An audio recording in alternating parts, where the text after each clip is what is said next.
మంచి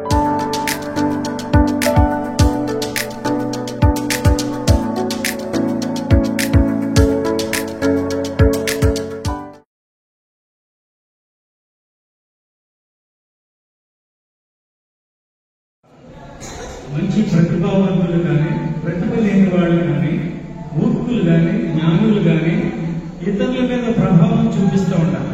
వారి యొక్క ఇన్ఫ్లుయెన్స్ ఉంటుంది కదా. ఒక సినీ నటుడి యొక్క ఇన్ఫ్లుయెన్స్ సామాన్య జనం ఎట్లా ఉంటుందో అలాగే ఒక విద్యార్థుడి యొక్క ప్రభావం జిజ్ఞాస కలిగిన విద్యార్థుల మీద కూడా ఉంటుంది. నేను సంతోషిస్తున్నానంటే చిరంజీవి ఉమామహేశ్వరరావు అనే మేడం గారిని ఇక్కడ ఆహ్వానించినందుకు ఒకటి వారి కృతజ్ఞతలు తెలియజేసుకుంటూ అతని స్నేహితుడిగా రెండోది మా పీఠాధిపతులైన ఉమ్మరాజేశ్వరరావు నుంచి వారికి వచ్చిన కొన్ని వాక్యాలు పలికినందుకు కృతజ్ఞతలుగా మా పీఠం తరపుని, అలానే ఇక్కడ ఉమామహేశ్వరరావుని ఆదర్శంగా తీసుకుని, అంటే మానవుడి యొక్క బ్రెయిన్, మనస్సు, మెదడు ఎంత గొప్పదో దీనికి ఈ చిరంజీవిని ఉదాహరణగా తీసుకుని అతని వల్ల మీరు ప్రభావితులై ఈ సంస్కృతంలో మీరు మంచి పండితులు అయ్యారండి. సంస్కృతం తెలిస్తే తెలియని భాష లేదని అనుకున్నాను. మేము ఉమ్మరాజేశ్వర గారి పద్యం ఉదాహరణ, ఉమ్మరాజేశ్వర గారు ఏ పద్యం చదివినా అందులో సంస్కృత పదాలే ఉంటాయి. మేమేమనుకుంటాం అంటే ఈ తెలుగు అనుకుంటాం, కానీ మా ఉమ్మ చెప్పినట్టు లేదని ఇవన్నీ సంస్కృత పదాలు అంటే ఇందులో 4-5 తెలుగు పదాలు ఉన్నాయని. అంటే అలాగే హిందీ ఏదైనా సరే సంస్కృతంలో అటువంటి మూలాంగమైన భాషలో నేర్చుకుంటూ భగవద్గీత అద్భుతమైన మనందరూ గురించే గ్రంథం, దాని మీద అసావధానం మా గురువు గోపాల్ నాయకుడి ఈ సంకల్పం కలిగింది. ఆ సంకల్పాన్ని సిద్ధి చేసుకున్నాడు. దాన్ని ప్రోత్సహించిన ఈ ప్రిన్సిపాల్ గారికి, అన్నపూర్ణమ్మ గారికి మా కృతజ్ఞతలు మా పీఠం తరఫున తెలియజేసుకుంటూ, అలాగే ఇక్కడ మీరున్న హాజరైనందుకు మీ అందరికి కూడా నేను 72 ఏళ్ళ వయసు ఉంటుంది కాబట్టి నా ఆశీర్వచనాలు మీ అందరికీ, మా గురుగారి యొక్క ఆశీర్వచనాలు లభించాలని ప్రార్థన చేస్తూ ఈ అవకాశం ఇచ్చినందుకు థ్యాంక్ యూ వెరీ మచ్.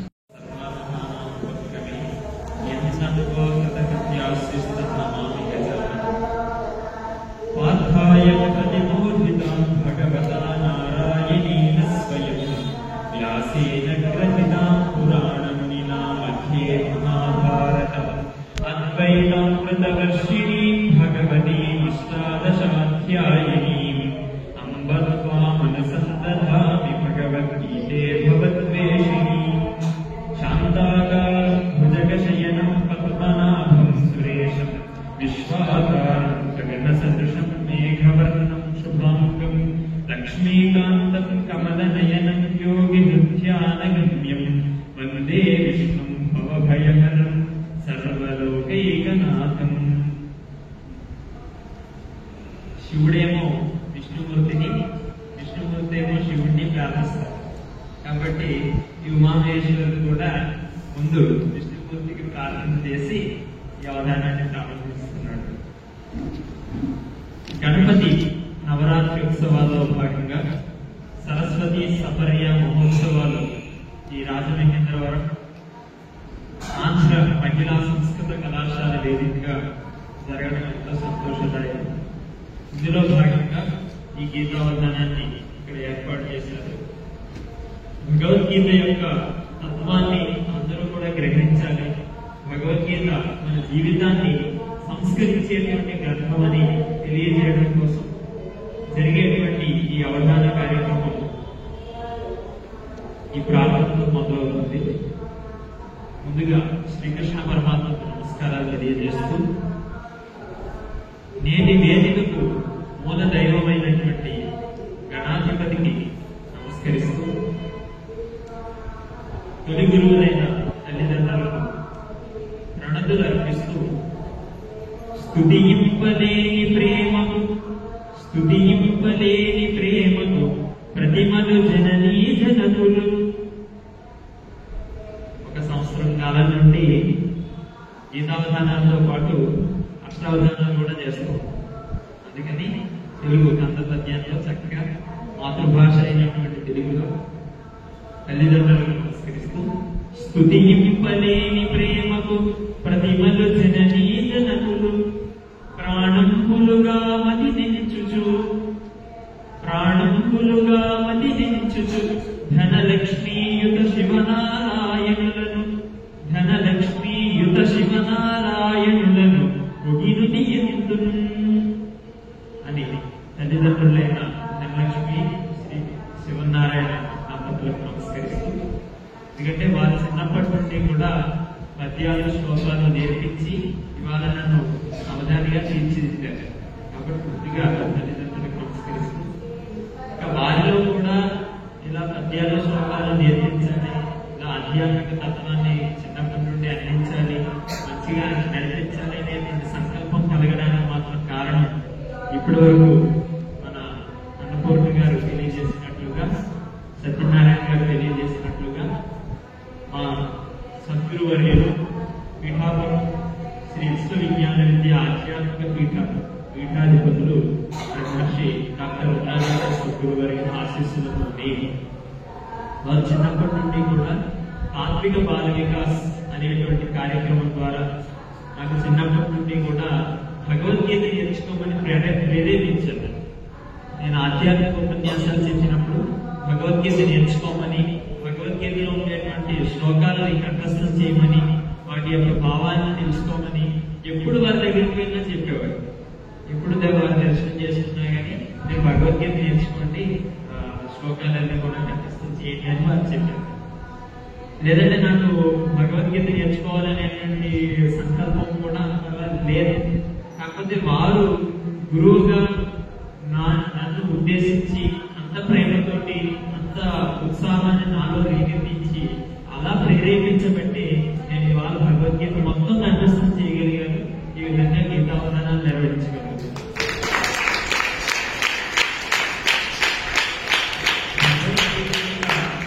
సారాంశాన్ని లోకానికి అందరికీ తెలియజేసేటువంటి వ్యాఖ్యానం కూడా నేను చేయగలుగుతున్నానంటే అది గురువు గారు చిన్నప్పటి నుండి నేర్పినటువంటి తత్వం యొక్క విశేషం. కాబట్టి అటువంటి గురుదేవులకు నమస్కరిస్తూ సమత మమత విరియ శాంతి విముక్తి కలుగగను ఎప్పుడో ఒక ఛందస్సులో చెప్పారు. మరి వాళ్ళ ముందు గణపతి పంచరత్న స్తోత్రం చెప్పారు. అదొక మంచి లయతో కూడిన ఛందస్సులో సాగారు. అలా అవధానం అయినప్పుడు నేను ఎందుకు చెప్పకూడదు? ఇది ఉత్సాహం అనేటువంటి ఛందస్సు. వారు నాలో ఉత్సాహాన్ని కలిగించారు కాబట్టి నేను ఉత్సాహంగా వారికి ప్రార్థన చేస్తాను. సమత మమత విరియ శాంతి దీప్తి కలుగగన్ భ్రమల నెల్ల రూపుమాపి బ్రహ్మ విద్య నిల్పగన్ భ్రమల నెల్ల రూపుమాపి బ్రహ్మ విద్య నిల్పగన్ తమములో కమందు నాచు తత్వవేత్తయే నమా ఉమరణీష గురు పదాబ్జము వినుతిందు భక్తితో ఉమరణీష గురు నిదలదు ప్రకృతి ప్రకాశుని అని గురుదేవుడు. ఇక నేటి అవధానానికి సంధానకర్తగా, ఇక నిర్వాహకులుగా మొత్తం అన్ని నాకు నుంచి చూస్తున్నాను. కింద నుంచి మొత్తం అన్ని కూడా అంటే చూస్తూ ఉండగానే ఎంత జరిగిందంటే నేను చూడకముందు ఇంకెంత కష్టపడి ఉంటాను. కాబట్టి నిర్వహణ బాధ్యత మొత్తం స్వీకరించి అన్ని తామే నిర్వహిస్తున్నటువంటి అన్నపూర్ణ గారికి, అలాగే వారితో ఉన్నటువంటి వారి నిర్వహణ బృందం అందరికీ కూడా పేరు పేరున నాకు నమస్కారం తెలియజేస్తూ, ముఖ్యంగా ఈ అవధానం అనేటువంటిది చేరవలసింది ఎవరికంటే మీ అందరికీ కూడా, ఇక్కడ కూర్చున్నటువంటి ప్రాథమికంలో ఎవరికి చేరితే ఈ అవధానం సార్థకమవుతుందో అటువంటి శ్రోతలందరికీ కూడా నా యొక్క శుభాకాంక్షలు తెలియజేస్తూ ఈ భగవద్గీత అవధానాన్ని మనం ప్రారంభించుకుందాం. ఈ అవధానానికి మరొక అతిథిగా నేను పిలవగానే నా మీద ఉన్నటువంటి స్నేహ భావంతో వచ్చేదని తెలియజేశారు మా వనపర్తి సత్యనారాయణ గారు. వీరికి కూడా ధన్యవాదపూర్వకమైన నమస్కారాలు తెలియజేస్తూ ఈ అవధానాన్ని ప్రారంభిస్తాం.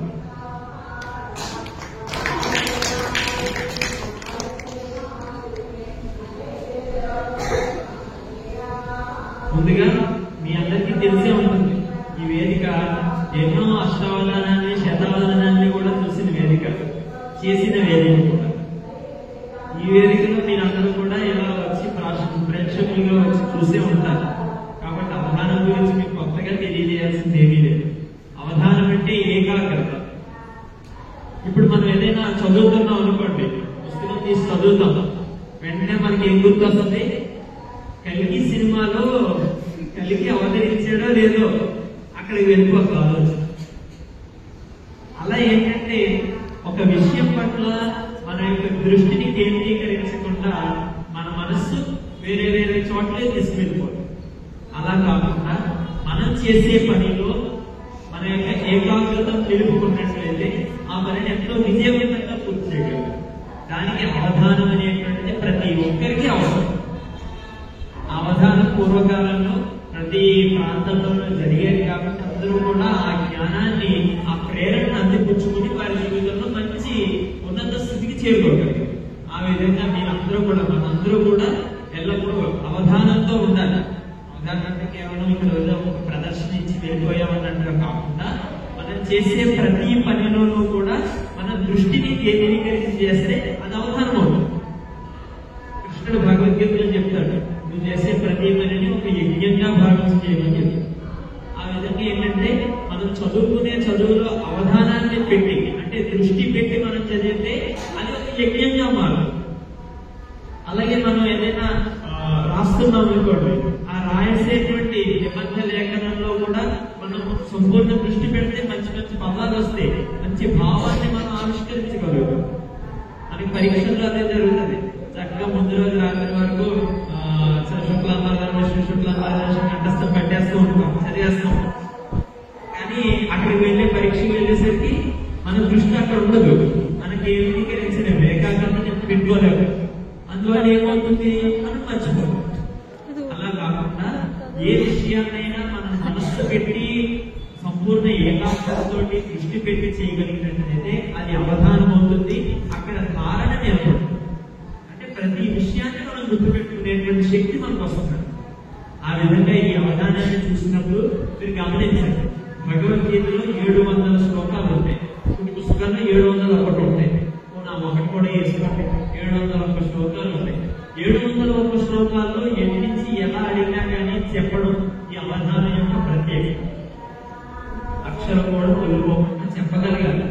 ఆ విధంగా అంత ధారణా శక్తి మన మెదడు ఉంది, మన మేధాశక్తి అంత గొప్పది అని తెలియజేయడం కోసమే ఈ అవధానాన్ని తెలియజేస్తూ ముందుగా శ్లోక దర్శనం అనేటువంటి ప్రక్రియ.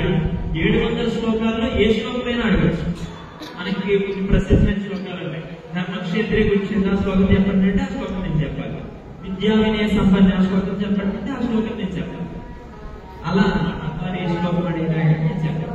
శ్లోక దర్శనం అపర్ణ అమ్మాయి డిగ్రీ పంచ చదువుతుంది ఇక్కడ. అంటే ఇప్పుడు ఏదో ఒక అధ్యాయం ఏదో ఒక శ్లోకంలో ఒక పదం చెప్తే మొదలు పెట్టిన అంతే. తర్వాత మిగతాదంతా పూర్తి చేస్తుంది. ఆ అమ్మాయిని మొదలుపెట్టి కోరుకుంటున్నాను.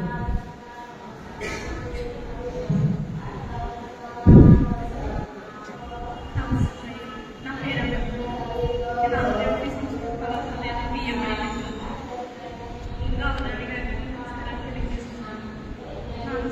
శ్లోక దర్శనం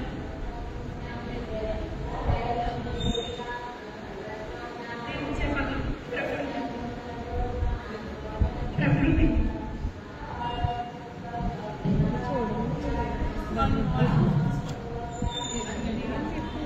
నేను ప్రకృతి అనే పదంతో 2 శ్లోకాలు ఉన్నాయి.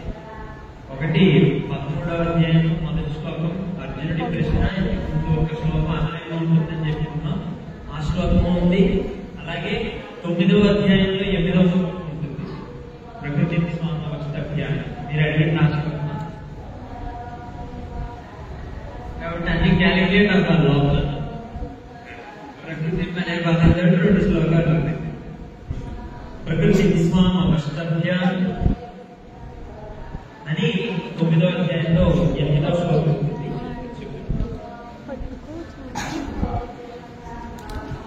ప్రకృతి స్వామి అవష్టభ్య విశ్రామికు నమః భూతగ్రామ విమగ్రస్తం అవశ ప్రకృతి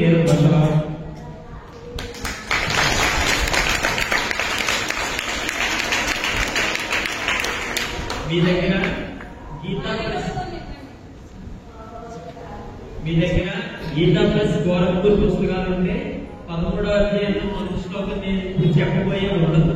అర్జునుడి ప్రశ్న ఉంటుంది. ప్రకృతి పురుషం చైవ క్షేత్రం క్షేత్రజ్ఞమేవ చ ఏతద్ వేదితుమిచ్చామి జ్ఞానం జ్ఞేయ కేశవ అని అర్జునుడి ప్రశ్నతో మొదలు. ఇప్పుడు నేను చెప్పాను ఏదో ఒక అధ్యాయంలో 6వ శ్లోకం నేను చెప్తున్నా అమ్మాయి తను చదువుతాడండి.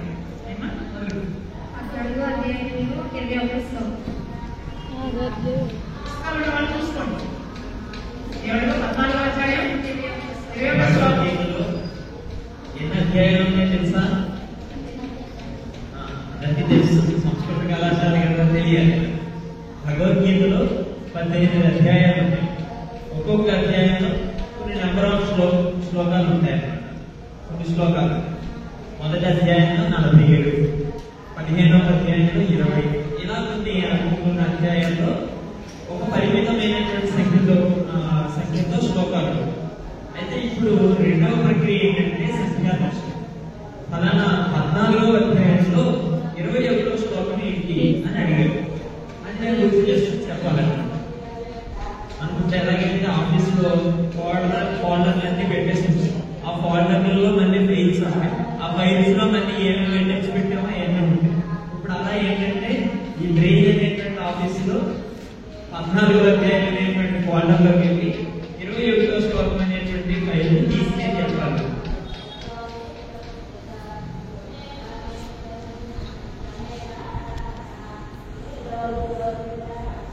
అర్జున ఉవాచ కైర్లింగై స్త్రీ గుణానేతానతీతో భవతి ప్రభో ఇమాచార కథం చైతాం స్త్రీ గుణానతి వర్తతే.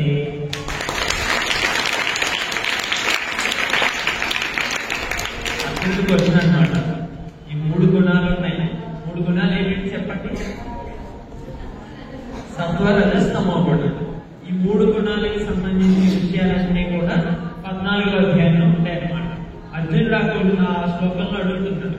ఏమడుగుతున్నాడంటే ఈ 3 గుణాన్ని అధిగమించి ఎలా వెళ్ళాలి ఉన్నత మార్గానికి అని అడుగుతున్నాడు. తర్వాత కృష్ణుడు గుణాన్నిటి యొక్క లక్షణాలు చెప్తాడు. అది రెండవ ప్రక్రియ. ఇక మూడవది అంత్యాక్షరి. అంత్యాక్షరి అంటే మనకు తెలిసి సినిమా పాటలతో అంత్యాక్షరి మీరు ఆడుకుంటారు కదా. ఏదైనా క్లాస్ లేనప్పుడు దొరికితే మనం ఇలాంటి ఆటలు ఆడుకునే వాళ్ళు మేము ఇప్పుడు ఆడుకుంటున్నారా మరి లేదో తెలియదు. కాబట్టి అంత్యాక్షరి అనేది ఎలా అంటే సామాన్యంగా మనం ఏదో పాట తీసుకుని దాని యొక్క చివరి అక్షరం ఇంకో పాట పాడతాం. అలాగా ఇక్కడ పాట కాదు, శ్లోకమే ఉంటుంది. వారు ఏదో శ్లోకం చెప్తారు. గణపతి శ్లోకాలు చెప్పారు, అందులో శ్లోకం కానీ ఏదైనా ఒక శ్లోకంలో చివరి అక్షరంతో భగవద్గీతలో మొదలయ్యేటువంటి అక్షరంతో మొదలయ్యే శ్లోకాన్ని నేను చెప్పాను.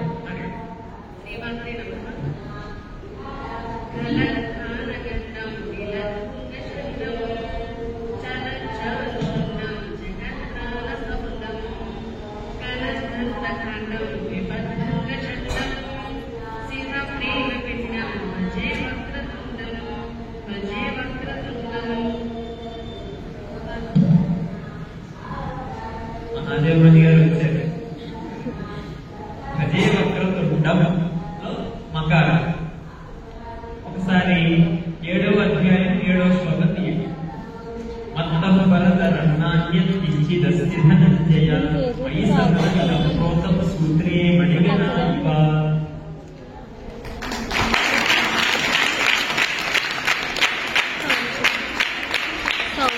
పరమాత్మ కృష్ణ పరమాత్మ చెప్తున్నారు శ్లోకం ఏంటంటే నా నుండి వేరుగా ఏమీ లేదు, సమస్త విశ్వం అంతా కూడా నేనే వ్యాపించి ఉన్నానని చెప్తున్నారు. మత్తః నా నుండి పరతరం వేరుగా నా అన్య వేరేదేమీ లేదు. మై సర్వమిదం ప్రోతం నాలోనే అంతా నిండి ఉన్నది. ఎలా నిండి ఉంది? మీ అందరి దగ్గర హారాలు ఉంటాయి కదా, ముత్యాల హారాలు ఉంటాయి, చక్కగా రత్నాల హారాలు ఉంటాయి, అన్ని ఉంటాయి. లేదా ఒక దండం తీసుకున్నా గానీ ఆ పువ్వులన్నింటినీ కూడా కలిపి ఉంచేటువంటి ఒక దారం ఎలా అయితే ఉంటుందో అలాగా ఈ సమస్త లోకంలోనే ఉండేటువంటి పదార్థాలన్నింటినీ, సమస్త లోకాలన్నింటినీ కలుపుకొని ఒక దారంగా పరమాత్మ అన్నింటినీ కూడా నిలుపుతున్నాను అని చెప్తూ ఉన్నారన్నమాట. మణిగణ ఇవ సూత్రే మణిగణ ఇవ. చూడండి, మణిగారు ఇక్కడ కూడా వచ్చారు.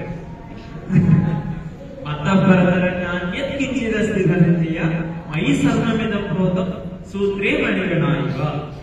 ఇది 3వ ప్రక్రియ. ఇక 4వది అధ్యాయ వివరణ. 18 అధ్యాయాలు చెప్పుకున్నాం కదా. ఏ అధ్యాయం గురించి అడిగినా కానీ ఆ అధ్యాయంలో ఉండేటువంటి అంశాలని క్లుప్తంగా చెప్పాలన్నమాట. ఇంతకుముందు చెప్పుకున్నాం, ఫలానా మోల్ యొక్క ఫోల్డర్లలో ఆ ఫోల్డర్ లో ఏమేమి కలిసి పెట్టామని అడుగుతారు. అలా అన్నమాట. ఇప్పుడు ఫలానా 15వ అధ్యాయం ఉంది కదా, ఆ అధ్యాయంలో ఏమేమి చెప్పారో చెప్పండి అడగండి. నేను మీకు ఇష్టమైన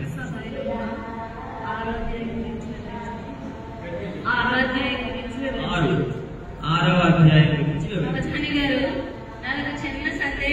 అమ్మయ్యా ఇప్పటికి మేల్కొన్నారు.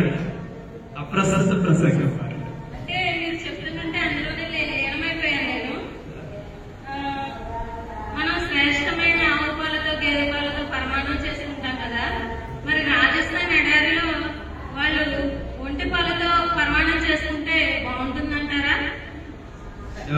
ఒక టికెట్ తెద్దామండి మీకు రాజస్థాన్ వెళ్ళి సరదాగా చూసేస్తారు. కానీ అంటే నేను చెప్పాను అనుకోండి, అనుభవం కలగదు. డైరెక్ట్ మీరు వెళ్ళారు అనుకోండి, అనుభవపూర్వకంగా తెలుసుకోవచ్చు అనమాట. డైరెక్ట్ అప్పుడు ఎంత పాలు నీళ్లు అన్నింటి విలువ తెలుస్తుంది.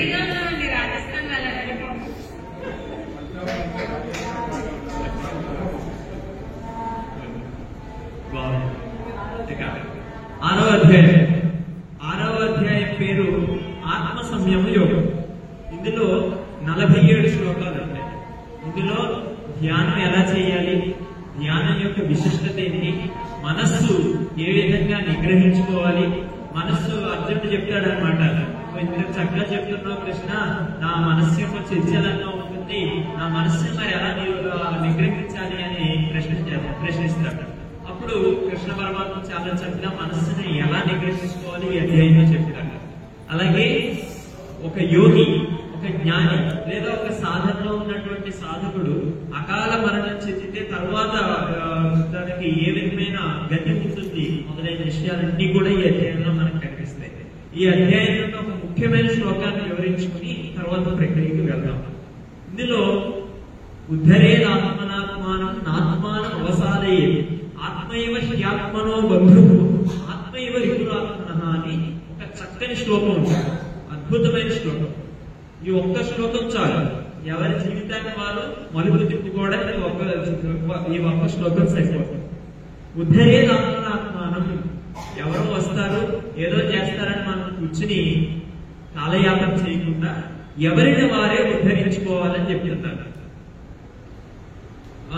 గవర్నమెంట్ వస్తుంది, పోస్టులు తీస్తుంది అని అప్పటి వరకు ఆగకుండా ఈలోపు ఇంకా వేరే కోర్సులు చేయాలి. లేదా ఎప్పుడో ఎగ్జామ్స్ ఉన్నాయి అప్పుడు చూసుకుందాం, అప్పుడు ఎవరో ఒకరు ఏదో చేస్తారులే అనేసి వాయిదాలు వేసేయకుండా ఇప్పటి నుండే శ్రద్ధతో చదవాలి. అలాగే ఎప్పుడో భవిష్యత్తులో ఏదో జరుగుతుంది, ఏదో భగవంతుడు ఏదోలాగా సహకరిస్తాడులే అని ఎవరి మీద మన ప్రయత్నాన్ని విడిచిపెట్టి ఎవరి మీద ఆ విధంగా నమ్మకం ఉంచుకోవడం కన్నా ఎవరికి వారు స్వప్రయత్నంతో స్వయం కృషితోటి చేస్తూనే పరమాత్మ పైన విశ్వాసం ఉంచి చేస్తే వారు విజయాన్ని పొందగలుగుతారు. ఉద్ధరేదాత్మనాత్మ. అందుకనే మనలో ఉండేటువంటి బద్ధకాన్ని, ఆలస్యాన్ని, అలాగే వాయిదా వేసేటువంటి గుణాన్ని మొదలైనటువంటి విషయాలన్నింటినీ కూడా విడిచిపెట్టి మనల్ని మనమే ఉద్ధరించుకోవడానికి మంచి మంచి ప్రణాళికలు వేసుకోవాలి. ప్రణాళిక వేసుకున్నంత మాత్రాన, టైం టేబుల్ వేసుకున్నంత మాత్రాన సరిపోదు. దాన్ని ఆచరించడానికి మనలో మనం ప్రేరణ కల్పించుకోవాలి, మనల్ని మనం మోటివేట్ చేసుకోవాలి. ఇవాళ మోటివేషన్ క్లాసెస్ అని మనం చాలా చూస్తూనే ఉన్నాం. కృష్ణుడు ఈ శ్లోకానికి ఇచ్చినటువంటి మోటివేషన్ కన్నా ఇంకా గొప్ప మోటివేషన్ ఇంకెక్కడ ఉండదు. ఎవరిని వారే ఉద్ధరించుకోవాలి. కాబట్టి అర్జున, నువ్వు ఇప్పుడు యుద్ధం చేయనంటున్నావు, నీ ధర్మం ఏంటి? నువ్వు యుద్ధం చేయాలి. కాబట్టి నువ్వు హీనంగా అంటే దానివల్ల కలిగేటువంటి ఫలితం వైపు వెళ్లకుండా ఈ యొక్క కర్తవ్యం పైన దృష్టి పెంచి నిన్ను నీవు ఉద్ధరించుకునే విధంగా ఆలోచించు అని చెబుతూ వస్తూ ఎవరిని వారు ఉద్ధరించుకోవాలని తెలియజేస్తారు. నాత్మానవసాలి, ఎవరిని తమను తాము మనం చూడండి, ఎప్పుడు కూడా మనం ఏం కోరుకుంటాం, మనమంతా ఏం కోరుకుంటాం, సుఖంగా ఉండాలని కోరుకుంటాం. అంటే మంచి జాబ్ రావాలి, పాల్గొని తోలేసి కూర్చుని హాయిగా జీవితం మొత్తం ఆనందంగా గడపాలని మనం కోరుకుంటాం. అలాగే కోరుకున్నంత మాత్రాన మనకి జాబ్ వచ్చేది, మనం కష్టపడాలి. ఆ జాబ్ రావడానికి కావాల్సినటువంటి కష్టాన్ని మనం పడితేనే కానీ ఆ జాబ్ రాదు. అలాగే కొన్నిసార్లు ఎంత శ్రమించినా కానీ మనం భగవంతుడిని విశ్వసించకపోయినట్లయితే, భగవంతుడిని ప్రార్థించకపోయినట్లయితే వచ్చేటువంటి అవకాశం ఉండకపోవచ్చు. ఆ విధంగా ఏంటంటే ఒక సిద్ధిని పొందాలంటే ఎన్నో రకాలైనటువంటి విషయాలు మనకు కలిసి వస్తేనే మనం ఆ విజయవంతంగా ఆ సిద్ధిని పొందగలిగే అవకాశం ఉంటుంది. ముందే మనవంతుగా మనకే లోపం ఉందనుకోండి, మనం దేన్ని సాధించలేకపోతాం. అందుకని మనం ఆనందంగా జీవించాలి అనేటువంటి లక్ష్యాన్ని మనం పొందాలంటే మనల్ని మనం ఉద్ధరించుకోవాలి, మనల్ని మనం మోటివేట్ చేసుకోవాలి. రోజు చదువుకునేటువంటిది అనేసి అనిపిస్తూ ఉంటుంది, బోర్ కొడుతూ ఉంటుంది. మనం ఏదైనా చదవాల్సినప్పుడు మనకి చదవాలనిపించదు. ఎప్పుడు ఇదే నిష్ఠనైనా, ఎప్పుడు ఇదే ఇంగ్లీష్, ఎప్పుడు ఇదే తెలుగు, ఎప్పుడు ఇదే సంస్కృతం అనిపిస్తుంది. కానీ మళ్ళీ మనల్ని మనం మోటివేట్ చేసుకోవాలి. ఎలా మోటివేట్ చేసుకోవాలి? మన తల్లిదండ్రులు పడేటువంటి కష్టాన్ని చూడాలి. మనకన్నా ఈ మార్గంలో వెళ్ళి ఉన్నత శిఖరాలను అధిరోహించినటువంటి మహనీయుల యొక్క చరిత్రను మనం చదవాలి. ఆ విధంగా చదివినప్పుడు ఏమవుతుందంటే మనలో కలిగినటువంటి నిరాశ పోతుంది, నిస్పృహ పోతుంది. అప్పుడు మళ్ళీ మనం మన చదువులలో మంచి మార్కులతోటి, మంచి జ్ఞానంతో ముందుకు వెళ్లే అవకాశం. అందుకని ఎవరిని వారు ఉద్ధరించుకోవాలని కృష్ణుడు చెప్పిన దానికి మనం అన్వయించుకుని మనల్ని మనం మంచి మార్గంలో టైం వేస్ట్ చేసుకోకుండా మంచి ఉత్తీర్ణత సాధించే దిశగా మనమంతా కూడా ఎదగాలి. దాని గురించి ఏం చేయాలి? ఎవరికి వారే ఆలోచించాలి. ఇలా చెప్పి మీటింగ్ పెట్టుకున్నప్పుడు నువ్వు ఎంతవరకు చదువుతున్నావు, నువ్వు ఎంతవరకు చదువుతున్నావు అని ఎవరు అడగరు. కాబట్టి దీన్ని బట్టి మనం గమనించాల్సింది ఏంటంటే, ఒంటరిగా మనం కూర్చుని మనం ఏ స్టేజ్ లో ఉన్నాం, మన యొక్క గోల్ ఏంటి అనేది ఆలోచించుకుని ఆ ప్రకారంగా కృష్ణుడు ఇచ్చినటువంటి మోటివేషన్ తోటి మన జీవితంలో ఉన్నత శిఖరాలను అధిరోహించడానికి ప్రయత్నించాలి. ఆ విధంగా చేస్తారా? చేద్దామా? ఓకేనా? నాత్మానమోసాలే ఆత్మైవ హ్యాత్మనో బంధువు ఆత్మైవ రిపురాత్మన అని చెప్పి, ఎవరికి వారే శత్రువు, ఎవరికి వారే మిత్రుడు కూడా. మనకి శత్రువు అంటే మన పెన్సిల్లు, ఎరేజర్లు దొబ్బేసిన శత్రువులు కాదు. లేదా మనం ఏదైనా చిన్న చిలిపి పని చేసినప్పుడు పలానా లెక్చరర్ సార్ మన గురించి చెప్పేసిన వాళ్ళు శత్రువులు అయిపోరు. ఎవరికి వారే శత్రువు. ఇప్పుడు నేను చదవవలసిన వాడిని, నా చదువుని నేను విడిచిపెట్టేసి నేను ఇంకా వేరే పనులు చేస్తూ ఉన్నాను అనుకోండి, నా మనస్సు నాకు శత్రువు అవుతుంది. అలా కాకుండా నేను ఒక గోల్ని పెట్టుకుని ఆ గోల్ని సాధించడం కోసం నేను నా మైండ్ ఆ విధంగా ఎల్లప్పుడూ ఉంచుకుని ఆ మార్గంలో సంతోషంగా నేను చదువుకుని వెళ్ళగలిగినప్పుడు నా మైండ్, నా మనస్సే నాకు మిత్రుడుగా ఉంటుంది. కాబట్టి ఎవరికి వారే మిత్రుడు, ఎవరికి వారే శత్రువు. కాబట్టి ఆ విధంగా కృష్ణుడు అందించినటువంటి మోటివేషన్ ని 6వ అధ్యాయం నుండి పొందుతుంది. ఇక తర్వాత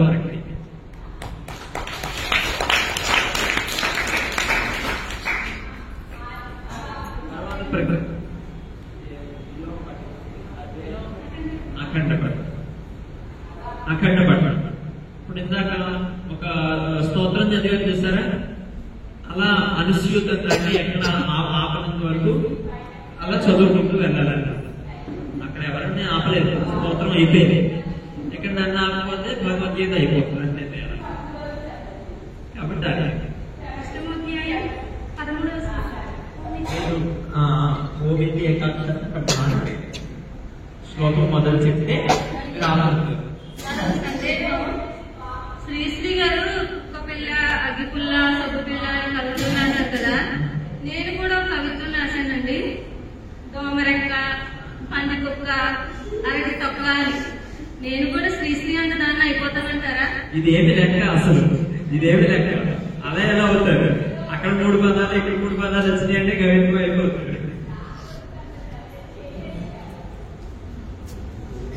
ఇప్పుడు అఖండ పట్టణం చూడండి, 8వ అధ్యాయం 13వ శ్లోకం నుండి చూడండి. ఓమిత్యేకాక్షరం బ్రహ్మ వ్యాహరన్ మామనుస్మరన్ యః ప్రయాతి త్యజన్ దేహం సయాతి పరమాం గతిం అనన్యచేతా సతతం యో మాం స్మరతి ఇత్యశః తస్యాహం సులభపార్థాన్యే యుక్తస్య యోగినః మాముపేత్య పునర్జన్మ దుఃఖాలయం శాశ్వతం ఆప్నువంతి మహాత్మానః సంసిద్ధిం పరమాం గతాః ఆబ్రహ్మ భువనాల్ లోకాః పునరావర్తినోర్జున మాముపేత్యతు కౌంతేయ పునర్జన్మ న విద్యతే సహస్రయుగ పర్యంతమహర్యత్ బ్రహ్మణో విదుః రాత్రిం యుగ సహస్రాంతాం దేహో రాత్రవిదో జనాః అవ్యక్తావ్యక్తయః సర్వాః ప్రభవంత్యః రాగమే రాత్ర్యాగమే ప్రలీయంతే తత్రైవావ్యక్త సంజ్ఞకే భూతగ్రామः స ఏవాయం భూత్వా భూత్వా ప్రలీయతే రాత్ర్యాగమే వశః పార్థ ప్రభవంత్యః రాగమే పరస్తస్మాత్తు భావోऽన్యో వ్యక్తో వ్యక్తాః సనాతనః యస్య సర్వేషు భూతేషు నశ్యత్సు న వినశ్యతి.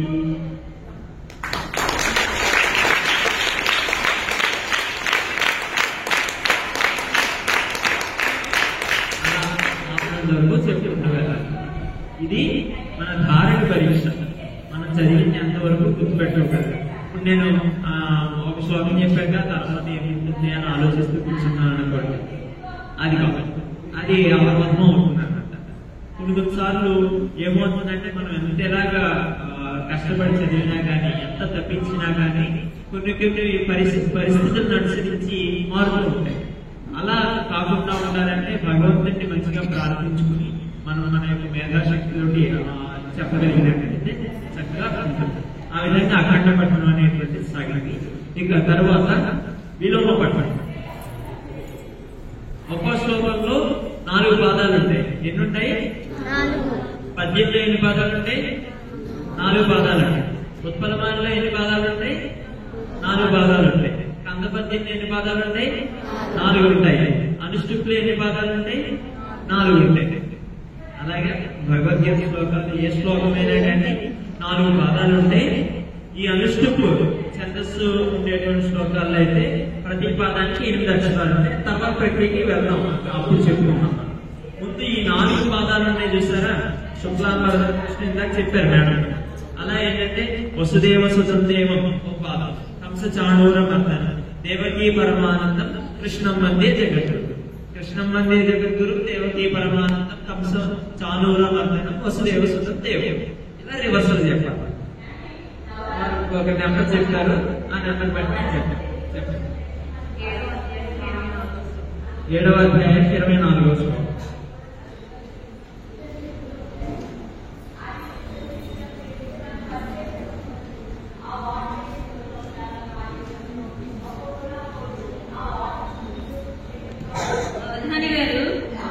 కీర్తి తెల్లగా ఉంటుందని చంద్రుడితోని కలువలతోని రకరకాలుగా కీర్తికాంతాన్ని వర్ణిస్తారు కదా, మరి అపకీర్తి ఏ రంగులో ఉంటుందండి? ఇంకా డౌట్ ఏముందో అది 4 రంగులోనే ఉంటుంది. ఎవరైనా వర్ణించారా కావ్యాల్లో? నేనే వర్ణిస్తాను కావాలండి, మీకు చెప్పండి. అపకీర్తి నలుపు నుండు చెప్పచ్చు.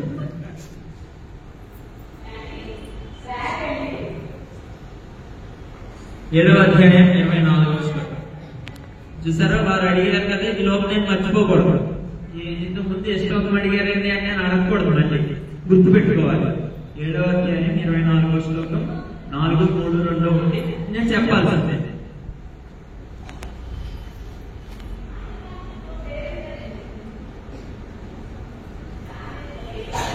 మమావ్యయమనుత్తమం పరమభావమజానంతో మన్యంతే మామ బుద్ధయః వ్యక్తం వ్యక్తిమాపతం.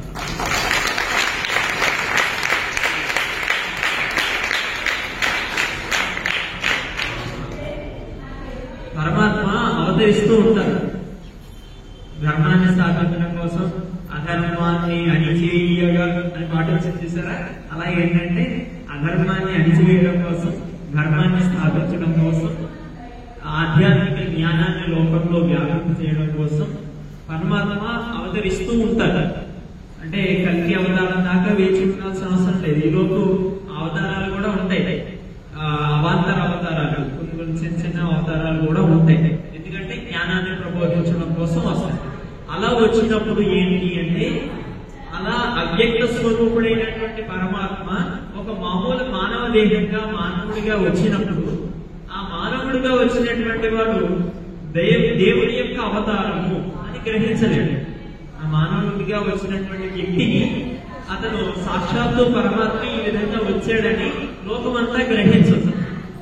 ఎందుకు గ్రహించదంటే తెలియదు కాబట్టి, లోకానికి తెలియదు కాబట్టి. అవ్యక్తం వ్యక్తిమాపన్నం మన్యంతే మామ బుద్ధయ.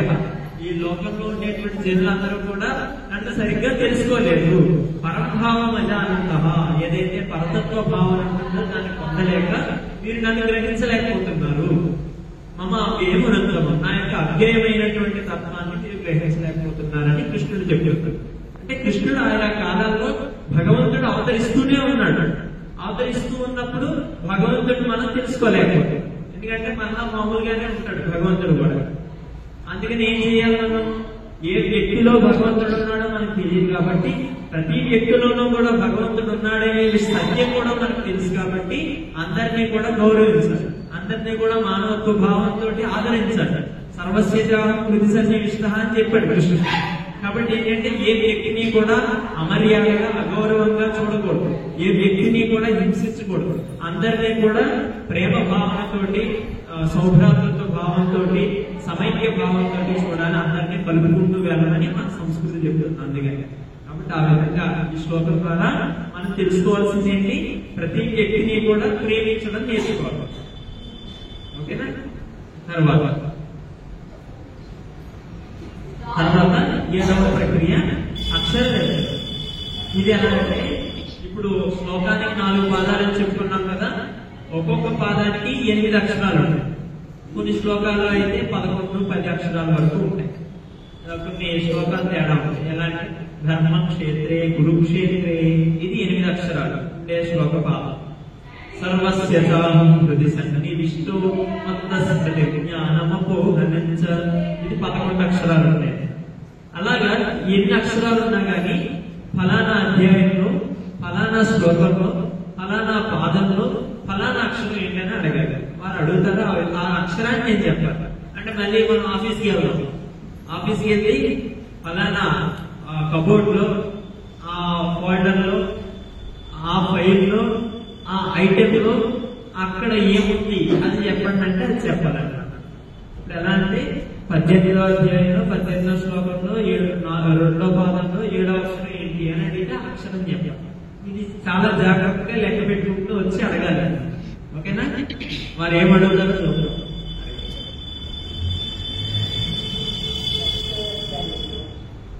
6వ అధ్యాయంలో 2వ పాదంలో శ్లోకం నెంబర్ చెప్పండి. శ్లోకం నెంబర్ 27. 27 27. 2వ పాదంలో 2వ పాదంలో 3వ అక్షరం ఏంటి? 3వ అక్షరం చూస్తున్నారా? పుస్తకాలు ఉన్నాయి కదా. 6వ అధ్యాయంలో 27వ శ్లోకంలో 2వ పాదంలో 3వ అక్షరం ఏంటి? అవధాని గారు, నాకు సందేహం. మీకు సరిగ్గా వస్తుంది సందేహం. ఎలాంటి సందేహం అడిగారు? ఈ మధ్య హీరోలందరూ తగ్గేదే అంటున్నారు కదా, ఏ విషయంలో తగ్గాలి, ఏ విషయంలో తగ్గకూడదు? తగ్గించేవాడు వచ్చేంత వరకు తగ్గేదేలే అని అంటారు, తగ్గించేవాడు వచ్చాక తగ్గుతారు.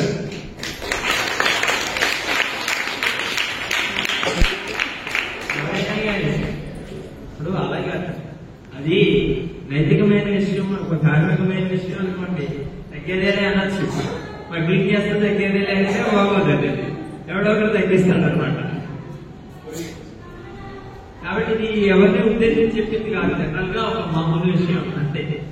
ఎవరైనా కానీ ధార్మిక మార్గంలో ఉంటూ నేను ధార్మిక సేవా కార్యక్రమాల్లో తగ్గేదేలే అంటే అందరూ హర్షిస్తారు, చప్పట్లు కొడతారు. అంతేగాని అధర్మాలు చేస్తూ, అన్యాయాలు చేస్తూ, దుష్ట కార్యక్రమాలు అన్ని చేస్తూ తగ్గేదేలంటే ధర్మం ఊరుకోదు, తగ్గించడాన్ని పైనుంచి పరమాత్మ తొక్కేస్తాడు. ఈ తగ్గేదేలే అనే భావంతో నేను ఒక పద్యం కూడా రాశాను, అది తర్వాత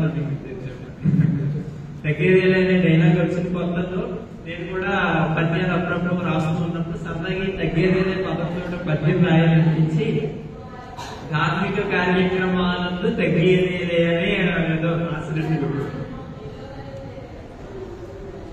ఇప్పుడు ఇంతకు ముందు వారు ఏమడిగారు నేను గుర్తుపెట్టుకోవాలి. 6వ అధ్యాయం 27వ శ్లోకం 2వ పాదం 3వ అక్షరం అది వచ్చేయాలి.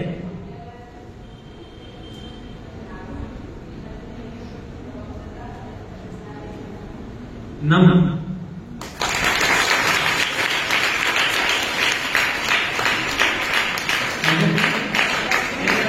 చప్పట్లు పడుతున్నారని అందరూ కొట్టేశారా?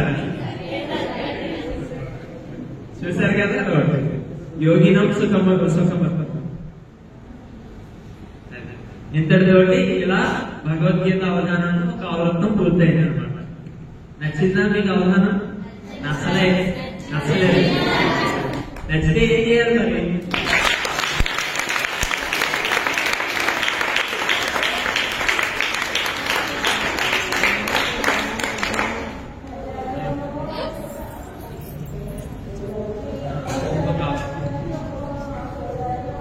ఇప్పుడు ఒక అవృత్తం అయింది. ఇప్పుడు రెండవ అవృత్తం మళ్ళీ శ్లోక దర్శనం. శ్లోక దర్శనం అంటే ఏమంటారు? ఏదైనా శ్లోకం అడుగుతారు కదా. సఖేతి 3 అక్షరాలు అంతే. 11వ అధ్యాయంలో పెద్ద శ్లోకం మళ్ళీ. అవధాని గారు, కుక్క కాడికి చెప్పు దెబ్బ అంటారు కదా, కుక్క కాడేస్తే అక్కడ చెప్పుతో కొట్టాలని. బాగుంది, మీకు ఎవరో మంచిగా రాసిచ్చారు. నేనే రాస్తున్నానండి. కుక్క కాడికి చెప్పు దెబ్బ అంటే కుక్క కాడేసినట్టు కొట్టాలా అంటారు అంతేనా? అలాగే అడుసు తొక్క నేల కాలు పడగ నేల అని ఒక సామెత ఉంటుంది. అక్కడ కూడా ఏంటంటే మట్టిలో కాలు ఎందుకు, కాలు కడుక్కోవడం ఎందుకని. అలాంటప్పుడు మట్టి అంతా కడిగేయాలన్నమాట. మీరు చెప్తున్న దాని ప్రకారం, మీరు చెప్తున్న దాని ప్రకారం ఇంకా చెప్పుకోవాలంటే కుక్క వాటికి చెప్పు దెబ్బ. దాన్ని ఎలా చెప్పుకోవాలంటే, కుక్క కరిస్తే దానికి వైద్యం చేయించుకోవడానికి వెళ్ళినప్పుడు ఎక్కువ పైన వేసేటటువంటి అక్కడ చెప్పు దెబ్బ వాడాలన్నమాట.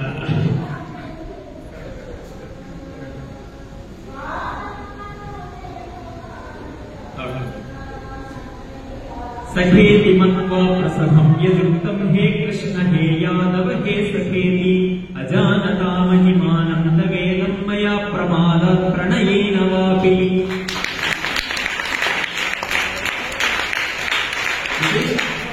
41వ శ్లోకం 11వ అధ్యాయంలో 41వ శ్లోకం. ఇక తర్వాత సంఖ్యాదర్శనం 6వ అధ్యాయం 9వ శ్లోకం. సింపుల్. నాకు కొంచెం అవకాశం ఇస్తారండి? అయ్యో, మీరు తీసేసుకోవడానికి వచ్చున్నారు కదా. ఇక్కడ నాకు ఏవైనా అడిగే అవకాశం ఇచ్చారు కాబట్టి అడుగుతున్నాను. శ్రీకృష్ణుడే గనక భూలోకానికి వచ్చి పప్పుకొస్తే డీజే కొట్టి అందులో ఏ సాంగ్ కి డాన్స్ చేస్తాడంటారు? చూసారా, కొంచెం అవకాశం అని ఎంత అవకాశం తీసుకున్నారు చూసారా. శ్రీకృష్ణుడు అంట వస్తాయంట. పోనీ వచ్చాడు అనుకుంటాం. పోనీ అన్న భగవద్గీత అంటే మళ్ళీ చెప్పమని అడిగామా? అడగలా. పప్పుకు తీసుకెళ్ళాం కృష్ణుడు. మనం చేయలేదు కాకుండా కృష్ణుడు కూడా లాగేస్తున్నాం అనమాట. అప్పుడు పప్పుకు వచ్చాడు. మళ్ళీ డీజే పెట్టాలంట, పాటకి డ్యాన్స్ కూడా వేయాలంట. చూడండి ఎంత దారుణంగా ఉందో ప్రస్తుతం మరి. అది కూడా ఏ పాట? ఇంకా నేను భగవద్గీత ఇప్పటి వరకు డీజే కొట్టలేదు ఎవరు. ఇంకా అన్ని పాటలని డీజే కొట్టేస్తున్నారు. ఈ భగవద్గీత ఎప్పుడు కొడతారా అని మేము వేసేసుకుంటున్నాం సార్. కాబట్టి పప్పుల్లో ఇళ్ళల్లో అక్కడెక్కడ కొట్టడం కాదని మన హృదయంలో డీజే కొట్టించుకోవాలి. డీజే మళ్ళీ రకరకాల గొడవలతో చేసే డీజే కాదు, ధార్మిక జయం డీజే అంటే. కాబట్టి విజయాన్ని సాధించడం కోసం కృష్ణుడి చేత డీజే కొట్టించాలి. ఎక్కడ కొట్టాలి? మన హృదయం అనేటువంటి పప్పులో కొట్టించాలి.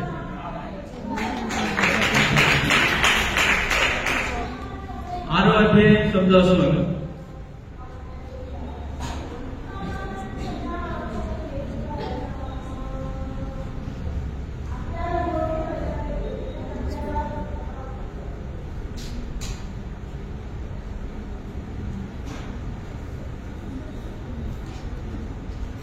సుహృన్మిత్రార్యుదాసీన మధ్యస్థద్వేష్య బంధుషు సాధుష్వపి చ పాపేషు సమబుద్ధిర్విశిష్యతే.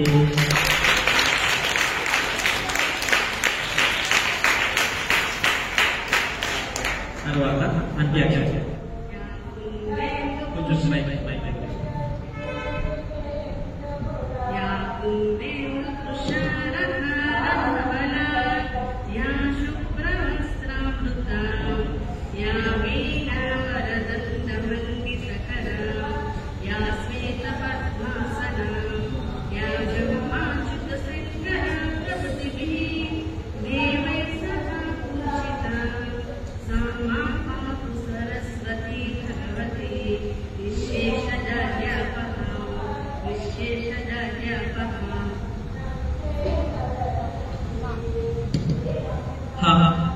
హకారంతో కేవలం 3-4 శ్లోకాలు ఉంటాయి భగవద్గీతలో.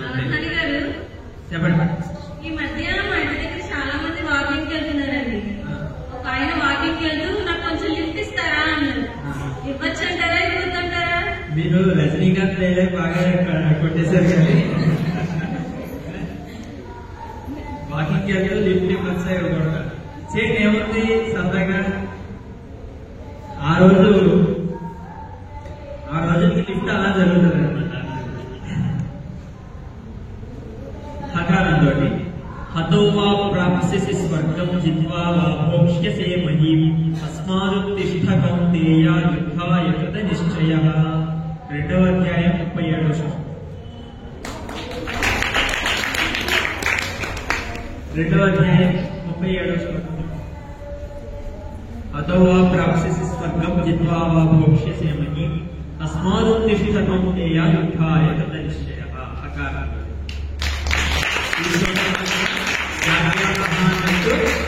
అర్జునుడికి ఉన్నటువంటి జడత్వాన్ని కృష్ణుడు తొలగించాడు. నువ్వు యుద్ధం చేస్తే మరణిస్తావా? ఒకవేళ మరణిస్తే వీరులందరూ పొందేటువంటి స్వర్గాన్ని లోకాన్ని పొందుతావు. హతోవా ప్రాప్స్యసి స్వర్గం చిత్వా భోక్ష్యసే మహీం. ఒకవేళ విజయం సంపాదించావనుకో, విజయాన్ని పొందుతావు అనుకో, ఈ సమస్త భూప్రపంచాన్ని నువ్వు అధిపతిగా నువ్వు ఏలేటువంటి అవకాశం. తస్మాదుత్తిష్ఠ కౌంతేయ, అందుకని మేలుకోవాలి. ఓ అర్జున లేవు, నేను యుద్ధం చేయనని ఆ బాణాన్ని గాంధీవాన్ని పడేసావు కదా, తీసుకో, మళ్ళీ తీసుకుని యుద్ధం చెయ్యి అని కృష్ణుడు మోటివేట్ చేశాడు. అలా మనం కూడా పెద్దని ఎంత చదివినా రావట్లేదు అని పక్కన ఆడేస్తాం, పుస్తకం తీసి పక్కన ఆడేస్తాం. అప్పుడు కృష్ణుడు వచ్చి గీతోపదేశం చేస్తాడనమాట. పుస్తకం తీసి చదివితే చక్కగా జీవితంలో ఉన్నత స్థితికి వెళ్తావు. పుస్తకం తీయకుండా వదిలేస్తే తర్వాత నీ ఇష్టం, కాలంలో నువ్వు ఏం చేస్తావో నీకే తెలుస్తుంది. అప్పుడు బాధలు పడతావు. గణపతి నవరాత్రులు కాబట్టి ఒక విషయాన్ని మనం చెప్పుకోవాలి. వ్యాస మహర్షి భారతాన్ని రాయమని చెప్పాడు. ఎవరికి చెప్పాడు? గణపతి వినాయకుడికి చెప్పాడు కదా. వాళ్ళిద్దరి మధ్యలో ఒక అగ్రిమెంట్ ఉంటుంది.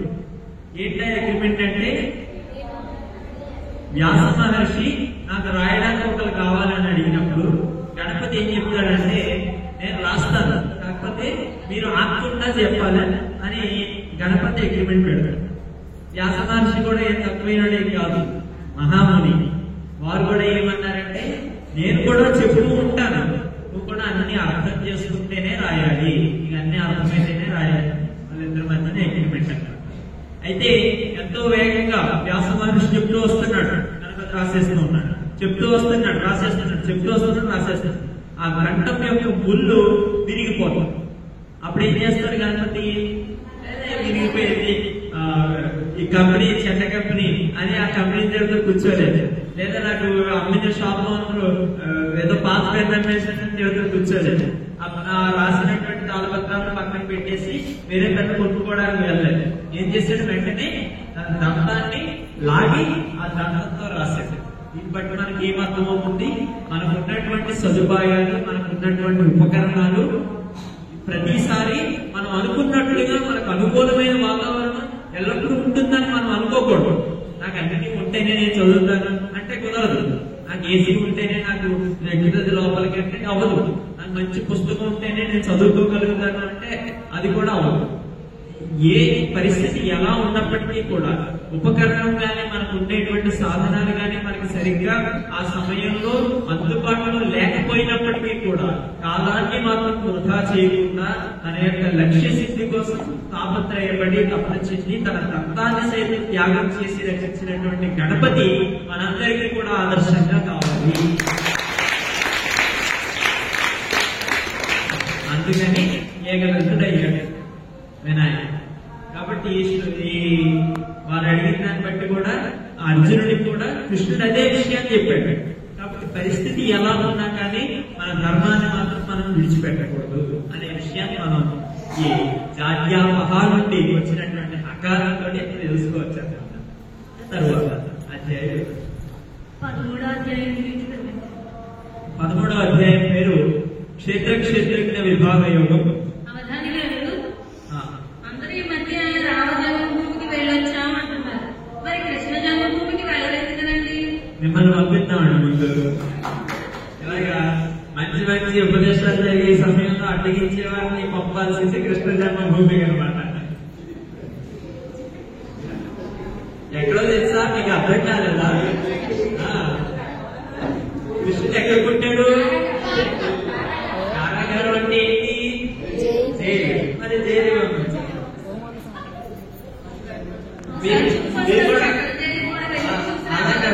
మిమ్మల్ని పంపుదామంటే అందరూ సంఖ్యలు కొట్టుకుంటారు. ఎందుకంటే తెలుసా రేపటి నుంచి ఒక క్లాసు మనకి లేదు.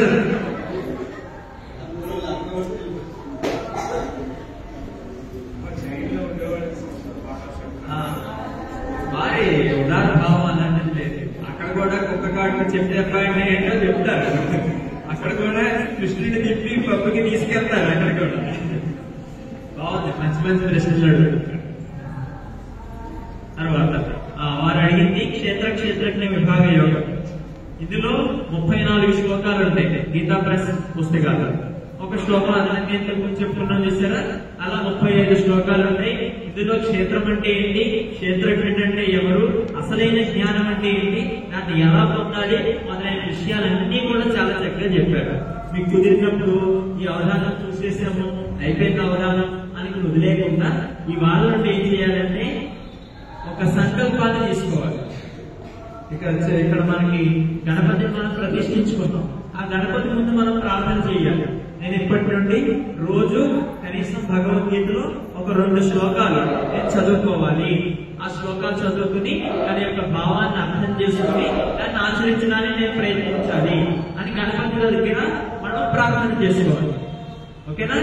ఆ విధంగా ఈ గీతావధానం అయిన తర్వాత మనం అంతా చేయాల్సిన పని ఏంటి, రోజుకి మనకు కుదిరిన సమయంలో ఒక 5 నిమిషాలు లేదా ఒక 10 నిమిషాలు భగవద్గీత పుస్తకం తీసి ఒక 2 శ్లోకాలు లేదా ఒక శ్లోకమైనా చదివి దాన్ని అర్థం చేసుకుని దాన్ని ఆచరించేటువంటి ప్రయత్నం చేయాలి. చేద్దామా? అది ఈ 13వ అధ్యాయంలో మీరు చూడండి. జ్ఞానం అంటే ఏంటో చాలా స్పష్టంగా తెలుస్తుంది. ఇచ్ఛాద్వేష సుఖం దుఃఖం సంఘాతశ్చేతనాథి ఏకక్షేత్రం సమాసేన సవికారం ఉదాహరణం అని క్షేత్రం అంటే ఏదో చెప్పాడు. అమానిత్వం అలభ్యత్వం అహింసాక్షాంతిరాజ్యం ఆచార్యోపాసన శౌచం స్థైర్యమాత్మ విగ్రహ అంటూ చెప్పుకుంటూ వస్తూ జ్ఞానం అంటే ఏంటో చెప్తారు. మనకు పుస్తకాల్లో ఉంటే మనం ఇన్ని శ్లోకాలు అర్థం చేసినా నాకు బోర్డు అంత జ్ఞానం వచ్చేసిందని నేను అనుకోవడానికి వీల్లేదు. నేను సరిగ్గా ప్రవర్తించలేదు అనుకోండి, నేను సరిగ్గా నా జీవితంలో నా ధర్మాన్ని నేను ఆచరించలేదనుకోండి, నేను జ్ఞానాన్ని పొందినటువంటి వాటి కాదు. జ్ఞానం అనేది ఎక్కడ ఉంటుందంటే మన యొక్క ఆచరణ, మన యొక్క బిహేవియర్ లో ఉంటుంది జ్ఞానం. కాబట్టి మన బిహేవియర్ ని మంచిగా గుడ్ క్వాలిటీస్ తోటి మంచి గుణాలతోటి తీసుకుని వెళ్తే మనం జ్ఞానిగా ఎదుగుతాం. అలా కాకుండా మనం చదివేస్తాం, గోల్డెన్ పుస్తకాలు చదివేస్తాం అనుకోండి, అయినా కానీ మన బిహేవియర్ బాగాలేదనుకోండి, చదువున్న సంస్కారం లేదంట. కాబట్టి సంస్కారం అనేది ఎక్కడి నుండి వస్తుంది, జ్ఞానం నుండి వస్తుంది. ఆ జ్ఞానం మన యొక్క ఆచరణతోటి కూడుకున్నాం. ఆ విషయాలన్నీ కూడా ఈ 13వ అధ్యాయంలో ఉంటాయి. వెళ్ళాక మీరు ఒకసారి చదవండి. తర్వాత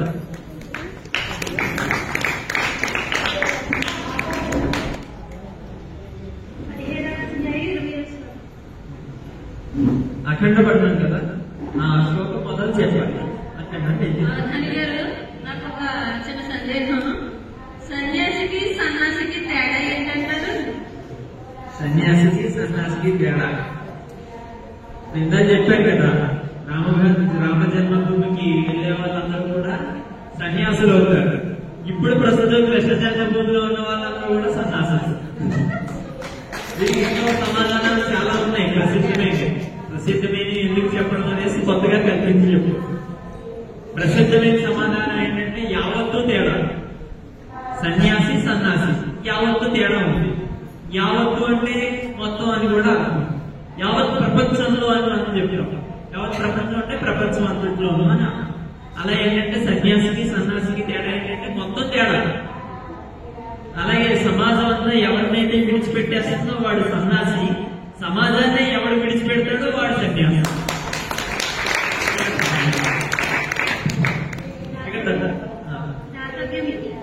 దాతవ్యమితి యద్దానం దీయతేనుపకారిణి దేశే కాలే చ పాత్రే చ తద్దానం సాత్వికం స్మృతం యత్తు ప్రత్యుపకారార్థం ఫలముద్దిశ్య వా పునః దీయతే చ పరిక్లిష్టం తద్దానం రాజసంస్మృతం అదేశకాలే యద్దానమపాత్రేభ్యశ్చ దీయతే అసత్కృతమవిజ్ఞాతం తత్తామసముదాహృతం.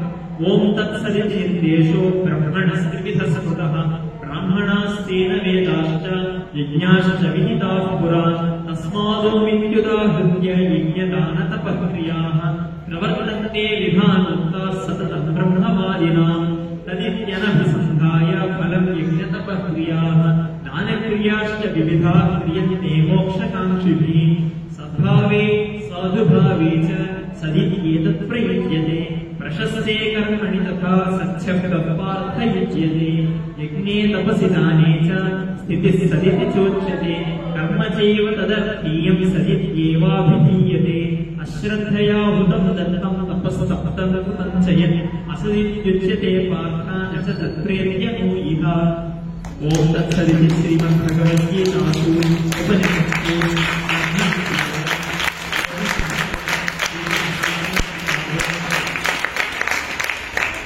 శ్రద్ధాత్రయ విభాగయోగో నామ సప్తదశోధ్యాయః. ఇంతకుముందు చేసిన 30 అవధానాల్లో ఏ అవధానంలోనూ నేను ఇన్ని శ్లోకాలు చదవలేదు. ఏ అవధానంలోనూ కూడా నాకు చెప్పే అవకాశం ఇవ్వలేదు. ఓం తత్సదితి నిర్దేశం, ఓం తత్సదితి అనే ఈ చివరిలో ఉండేటువంటి గద్యాన్ని చెప్పే అవకాశం నాకు ఇవ్వలేదు. ఈ మొట్టమొదటిసారి ఆంధ్ర మహిళా సంస్కృత కళాశాల వాళ్ళు ఇచ్చారు.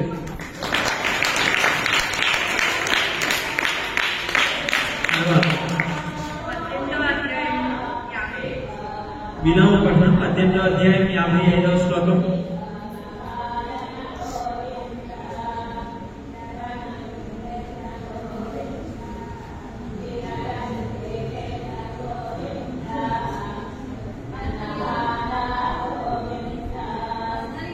సందేహం అండి.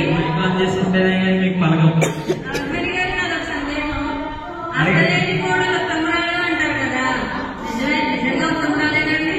అత్తలేని కోడలు ఉత్తమురాలు అంటున్నారు కదా, నిజంగా ఉత్తమురాలేనండి? తర్వాత కూడా చెప్పారు కోడలేని అత్త గుణవంతురాలని కూడా చెప్పారు. అత్తలేని కోడలు ఉత్తమురాలా కాదా? నాకు ఇంతకుముందు మేడం గారు చెప్పారు సార్, అత్త కోడల విషయాలన్నీ కూడా అలాంటివి మీకే తెలియాలి ఎక్కువ.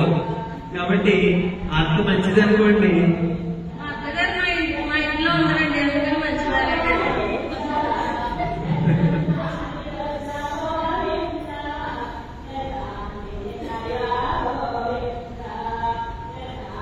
వినోమ పఠనం 18వ అధ్యాయం 55వ శ్లోకం.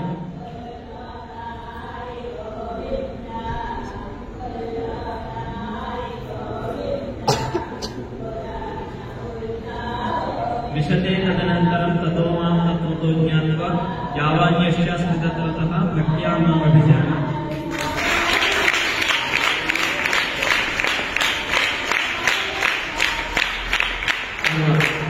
అక్షరదర్శనం. అష్టాదశోధ్యాయం 29వ శ్లోకం. 18వ అధ్యాయం 29వ శ్లోకం. 4వ పాదం 4వ పాదం 3వ అక్షరం. 3వ అక్షరం. 18వ అధ్యాయం 29వ శ్లోకం 4వ పాదం 3వ అక్షరం. అవధాని గారు నాకు తెలుసు. చెప్పేవాళ్ళు అడిగే వాళ్ళకి చెప్పేవాళ్ళు లోకం అని అడగండి. తాను దూర సంత లేదు మెడకేమో డోలు అంటారు కదండి. ఏ సందర్భంలో ఉపయోగిస్తే బాగుంటుందంటారు? తాను దూరని సొంత లేదు నడకేమో డోలు. ఇక్కడ ఇన్ని ప్రక్రియలు ఉన్నాయి. మరి ప్రతిసారి భగవద్గీతలో నేను దూరాలి, కానీ ఏమీ లేని డోలు ఉంది. ఏం చేస్తాం? తాను దూరని సొంత లేదు నడకేమో డోలు పట్టుకుని ఉన్నారు మీరు. 18వ అధ్యాయం 29వ శ్లోకం 3వ పాదం 4వ పాదం 3వ అక్షరం 4-3.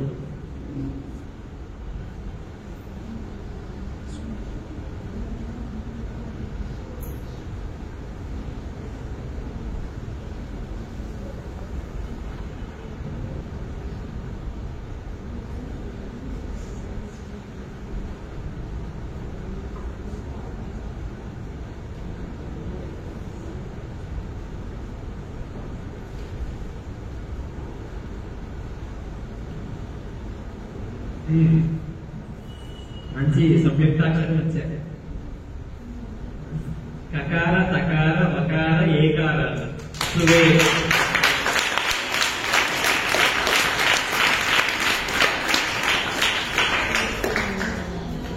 ఇది చూసారు కదా, అక్షరం చూసారా? నేను అందరూ కొట్టినట్లు కొట్టారు. పృథక్వేన పృథక్వేన పృథక్త్వం. పృథక్ అనేటువంటి దాని యొక్క భావం పృథక్త్వం. దానితో అని చెప్పడంతో పృథక్వేన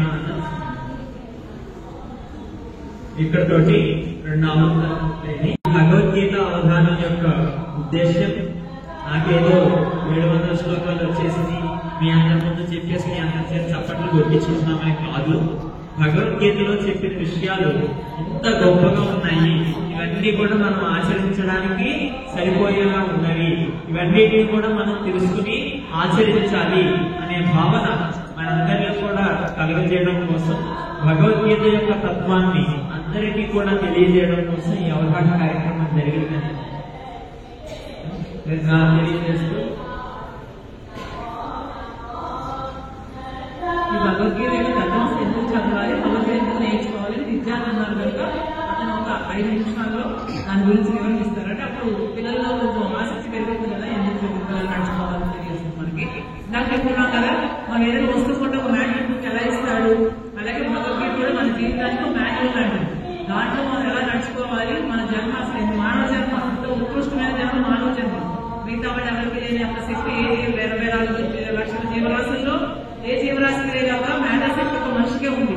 అందువల్ల అది ఉపయోగించి మనం ఎన్నో జరుగుతుంది జనం సాధించడానికి నేను ఎలా సాధన చేసుకోవాలి అది భగవద్గీత ద్వారా మనకు భగవంతుడు చెప్పాడు. అది ఆయన యొక్క మాటల్లో ఒక 2-3 నిమిషాల్లోనే ముగిస్తాడు. తర్వాత గట్టి మనం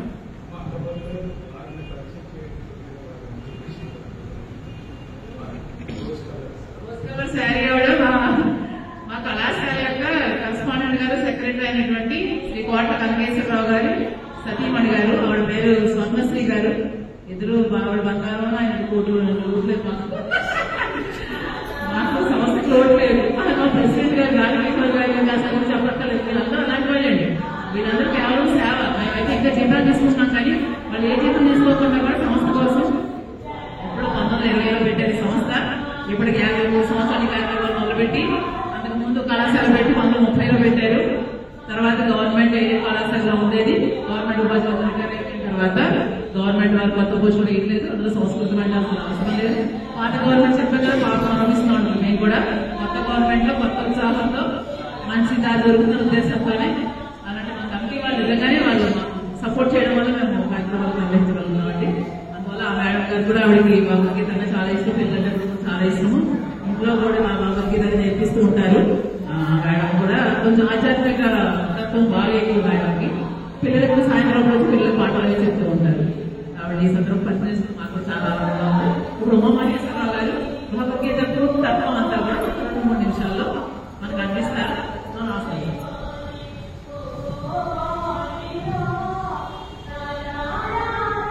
భగవద్గీత అనేది ఎప్పుడు పుట్టింది, ఏ సందర్భంలో వచ్చింది అనే దాన్ని గమనిస్తే దీని యొక్క ఆవశ్యకత నేటి తరానికి ఎలా ఉందో మనకు అర్థం. మీకు కౌరవులు తెలుసా? కౌరవులు ఎంతమంది? 100 మంది. పంచపాండవులు ఎంతమంది? కాబట్టి ఈ పంచపాండవులు ఒక పక్షం వారు, కౌరవులు ఒక పక్షంలో ఉండి ఇరు పక్షాల మధ్య యుద్ధం జరిగేటువంటి వాతావరణం ఏర్పడటం. వాస్తవంగా ఒక పక్షం ధర్మపక్షం, మరొక పక్షం అధర్మపక్షం. అంటే వాళ్ళు చేసినటువంటి పనులను బట్టి, వాళ్ళు అంతకు ముందు నిర్వహించినటువంటి కార్యకలాపాల వల్ల ఇరు పక్షాల వారి మధ్య ఒక విభేదం ఏర్పడి ఇరు పక్షాల మధ్య యుద్ధం జరిగేటువంటి వాతావరణం నెలకొంది. యుద్ధం జరిగేటువంటి సమయం ముందు వరకు కూడా అర్జునుడు తాను యుద్ధం చేస్తానని, అందరినీ కౌరవులందరినీ సంహరిస్తానని, అధర్మాన్ని తొలగిస్తానని ప్రగల్భాలు పలుకుతాడు. కానీ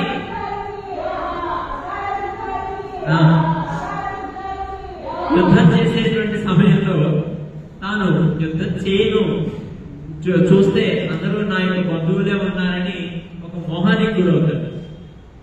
వాస్తవంగా పాండవులందరికీ కూడా కౌరవులు బంధువులు. కౌరవ పక్షంలో ఇంకా ఈ పాండవులందరికీ కూడా విద్య నేర్పించినటువంటి ద్రోణాచార్యులు ఉన్నారు. వీరందరికీ తాత అయినటువంటి భీష్ములు ఉన్నారు. ఇంకా ఇటువంటి యోధులు ఎంతో మంది బంధువులు ఉన్నారు, బాబాయిలు ఉన్నారు, మేనత్తలు ఉన్నారు, మామలు ఉన్నారు, అందరూ కూడా ఉన్నారు. వీళ్ళందరూ కూడా ఒకే కుటుంబం. అయినప్పటికీ కూడా వీళ్ళందరినీ చూసి అర్జునుడు ముందు మోహానికి గురవుతాడు. నేను చంపాల్సింది, యుద్ధంలో నిలబడి చంపాల్సింది నా బంధువుల్ని, నాకు విద్య నేర్పించినటువంటి గురువుల్ని నేను సంహరించాలా అనేటువంటి మోహానికి గురై నేను ఇప్పుడు యుద్ధం చేయను అనేటువంటి భావానికి తాను రావడం జరుగుతుంది. యుద్ధం చేయనంటాడు. వాస్తవంగా పాండవులందరూ యుద్ధానికి సిద్ధమని చెప్పడానికి కారణం ఎవరంటే ముఖ్యంగా ఉన్నటువంటి ప్రధాన యోధుడు అర్జునుడు.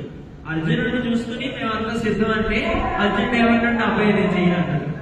ఎలా జరుగుతుంది? కృష్ణుడు కూడా ధర్మపక్షపాతి. ధర్మాన్ని నెలకొల్పడానికి తన వంతుగా తాను ఏం చేశాడు? అర్జునుడిని ప్రేరేపించడానికి భగవద్గీతను ప్రబోధించాడు.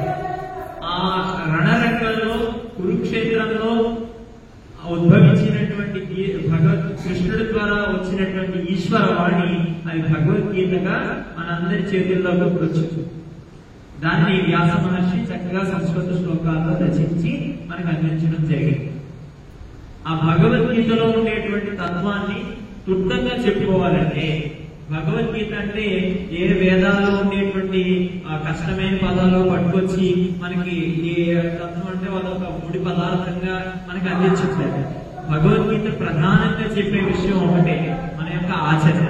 ఇంతకు ముందు వరకు మనం చెప్పుకున్నాం ఎలా జీవించాలి, ఎలా ఉండాలి, ఎలా నడుచుకోవాలి, మనం ఏం సాధించాలి మొదలైన విషయాలన్నీ కూడా భగవద్గీత చెప్తుంది.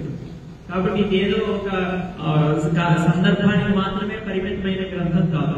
మనం ప్రతిరోజు చదివి దీని ద్వారా తెలుసుకుని ఆ ప్రకారంగా ఆచరించేటువంటి మార్గాన్ని చూపించినటువంటి గ్రంథం భగవద్గీత. మొదటి అధ్యాయం అర్జున విషాద యోగంలో అర్జునుడు మోహానికి గురైనటువంటి విషయాన్ని వివరిస్తూ వస్తాడు. రెండవ అధ్యాయం సాంఖ్యయోగం. రెండవ అధ్యాయం 11వ శ్లోకం అశోచ్యాలను అశోచిస్తున్న దగ్గర నుండి మొదలవుతుంది కృష్ణుడి యొక్క బోధన. అప్పుడు అర్జునుడు అంటాడు అనమాట, నేను నీ శిష్యుడు లాంటి వాడు, నాకు నువ్వు ఈ సమయంలో నాకు ఏమీ తోచట్లేదు, నువ్వే నాకు చెప్పు, నువ్వే నాకు మార్గనిర్దేశం చెయ్యని చెప్పాడు. మనకు కూడా కొన్నిసార్లు ఏం చెయ్యాలో ఏమీ తోచదు, ఎటువైపు చూసినా కానీ ఎవరు ఉండరు. అటువంటి పరిస్థితి నెలకొంటుంది. ఏదో జీవితంలో ఒక్క సందర్భం అయినా మనం చూస్తాం అటువంటి పరిస్థితి. అంటే ఆ సందర్భంలో మనకి సహకరించడానికి ఏమీ మన చుట్టూ ఉండవు. అటువంటి సమస్యలు ఎదురయ్యేటువంటి అవకాశం ఉంటుంది. జీవితం అంటేనే సమస్యలతో కూడింది. కష్టాలు ఉంటాయి, దుఃఖాలే అశాశ్వతం అని చెప్పారు. ఇదంతా కూడా చాలా దుఃఖాలతో కూడి ఉంటుంది. అయినప్పటికీ కూడా దీన్ని మనం ఆనందంగా మార్చుకోవాలి. అలా మార్చుకోవడానికి భగవద్గీత ఎంతో సహకరిస్తుంది.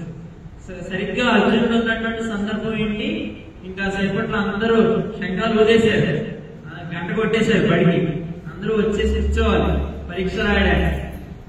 ఆ సమయంలో వచ్చి అబ్బాయి నేను పరీక్ష రాయనంటే ఆ సంవత్సరం అంతా చదివినంతా వృధా అయిపోయింది. అలాగే అప్పటి వరకు యుద్ధం చేద్దాం, యుద్ధం చెయ్యాలి, ధర్మాన్ని నెలకొల్పాలి అని అర్జునుడు పలికినటువంటి మాటలన్నిటికీ కూడా వ్యతిరేకంగా తానే మళ్ళీ ఏం చెప్పాడు, నేను యుద్ధం చేయను. అంటే అప్పటి వరకు చేసినటువంటి రాయబారాలు కానీ, అప్పటి వరకు చేసినటువంటి ధార్మిక కార్యక్రమాలు కానీ, అప్పటి వరకు యుద్ధ సన్నాహాలు కానీ అన్ని కూడా వ్యర్థమైపోయి, పైగా తాను కూడా నష్టపోతాడు. అలా కాకూడదు, ఈ విధంగా జరగకూడదు అనేటువంటి ఉద్దేశంతో కృష్ణుడు అర్జునుడు ఏ విధంగా తన యొక్క ధర్మాన్ని ఆచరించాలనేటువంటి ఉద్దేశంతో భగవద్గీతకి చెప్పడం జరిగింది. ఒక గొప్ప మోటివేషన్ ఉంటుంది భగవద్గీతలో, మన జీవితంలో ఎలా జీవించాలో మనకు చెప్తుంటారు. ఆ విధంగా కర్మయోగాన్ని సాంఖ్యయోగంలో బుద్ధికి సంబంధించిన విషయాలు చెప్తూనే స్థిత ప్రజ్ఞుడి యొక్క లక్షణాలు చెప్తారు.